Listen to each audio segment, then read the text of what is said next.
किसी समय की बात है, एक छोटे से गांव में एक बच्चा रहता था जिसका नाम मोहन था। मोहन बहुत ही ईमानदार और समझदार था। उसकी उम्र लगभग 12 साल थी और वह हमेशा सच बोलता था, चाहे हालात जैसे भी हों। मोहन का एक सपना था कि वह बड़ा आदमी बने और गांव के लोगों की मदद करे। गांव में एक विशाल जंगल था, जहां लोग लकड़ी और घास इकट्ठा करने जाते थे। उस जंगल में एक बड़ा सा बबूल का पेड़ था, जिसके बारे में सभी लोग कहते थे कि वह जादुई पेड़ है। कोई भी अगर उस पेड़ के पास जाता और अपनी इच्छा व्यक्त करता तो वह पूरी हो जाती थी। लेकिन जंगल में जाने से पहले गांव के बुजुर्गों ने मोहन को हमेशा चेतावनी दी थी कि वह कभी भी उस पेड़ के पास न जाए, क्योंकि वहां एक भूत प्रेत का वास था जो किसी भी व्यक्ति को पकड़कर उसे जादू से अपने जाल में फंसा लेता था। मोहन का मन बहुत उत्सुक था। उसे इस बात पर विश्वास नहीं हो रहा था कि एक पेड़ किसी को जादू से फंसा सकता है। एक दिन जब वह अकेला था और गांव के अन्य लोग खेतों में काम करने गए थे, उसने सोचा कि क्यों न वह उस जादुई पेड़ का हाल देखे। वह डरते डरते जंगल की ओर बढ़ने लगा। जंगल में प्रवेश करते ही मोहन को ऐसा महसूस हुआ जैसे वह किसी अदृश्य शक्ति से घिर गया हो। चारों ओर घना अंधेरा था और जैसे ही वह बबूल के पेड़ के पास पहुंचा, अचानक हवा में तेजी से हलचल हुई। मोहन ने हिम्मत जुटाई और पेड़ के पास जाकर अपनी इच्छा व्यक्त की। वह चाहता था कि उसके गांव के लोग कभी दुखी न हों और हमेशा खुश रहें। जैसे ही उसने अपनी इच्छा पूरी की, अचानक एक बड़ी सी छाया सामने आई। मोहन डरते हुए पीछे हट गया। यह छाया धीरे धीरे एक भूतिया रूप में बदलने लगी। वह रूप मोहन के सामने खड़ा हुआ और बोला, तुमने मेरी शक्ति को चुनौती दी है। क्या तुम नहीं जानते कि मैं इस जंगल का स्वामी हूँ? तुमने मेरी बात मानी नहीं और अब तुम मुझे अपनी सेवा में काम करने के लिए मजबूर करोगे। मोहन घबराया नहीं। उसने शांति से कहा, मैंने कुछ गलत नहीं किया। मैं केवल अपनी इच्छा व्यक्त करने आया था कि मेरे गांव के लोग खुश रहें।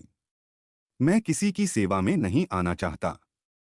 मुझे विश्वास है कि सत्य और ईमानदारी की शक्ति मेरे साथ है। भूतनी हंसी और बोली, तुम सच बोलते हो, लेकिन तुम्हारी आवाज का कोई असर मुझ पर नहीं होगा। मैं एक जादूगरनी हूँ और तुम्हारा कोई उपाय नहीं है। मोहन ने अपनी हिम्मत नहीं हारी। उसने फिर से कहा, मैं जानता हूँ कि अगर मैं सच बोलता हूँ और अपने दिल में शुद्धता रखता हूँ तो कोई भी ताकत मुझे जीत नहीं सकती। इस पर भूतनी और भी गुस्से में आ गई, लेकिन मोहन की आंखों में जो दृढ़ विश्वास था, उसे देखकर वह थोड़ी सी उलझन में पड़ गई। उसे यह विश्वास नहीं हो रहा था कि एक बच्चा इतनी साहसिकता और सत्यता के साथ खड़ा है। भूतनी ने एक बार फिर से अपनी शक्तियों का प्रयोग किया और मोहन के सामने आग की लपटें उभरने लगीं। लेकिन मोहन ने अपनी आंखें बंद की और अपने दिल में केवल सत्य का ध्यान किया। कुछ ही देर में आग की लपटें शांत हो गईं और भूतनी का रूप बदलने लगा। उसने मोहन की आंखों में देखा और कहा, तुमने मेरी परीक्षा ली थी और तुम पास हो गए। तुमने यह साबित कर दिया कि सच और ईमानदारी की ताकत सबसे बड़ी होती है। भूतनी का रूप अब एक सुंदर देवी में बदल गया। वह मुस्कुराते हुए बोली, तुम सचमुच महान हो मोहन। मैं तुम्हारी मदद करूंगी। तुम्हारी इच्छा पूरी होगी। तुम जो चाहोगे वह तुम्हारे गांव के लोगों को मिलेगा। लेकिन याद रखना, सच्चाई और ईमानदारी से कभी भी न मुड़ना। यह कहकर देवी ने मोहन को आशीर्वाद दिया और वहां से गायब हो गई। मोहन खुशी खुशी घर लौट आया। वह अपनी सच्चाई की शक्ति से बहुत प्रभावित था और उसने ठान लिया कि अब से वह कभी भी झूठ नहीं बोलेगा और हमेशा सत्य के रास्ते पर चलेगा। वह वापस अपने गांव में लौट आया, जहां उसने अपनी यात्रा के बारे में सबको बताया।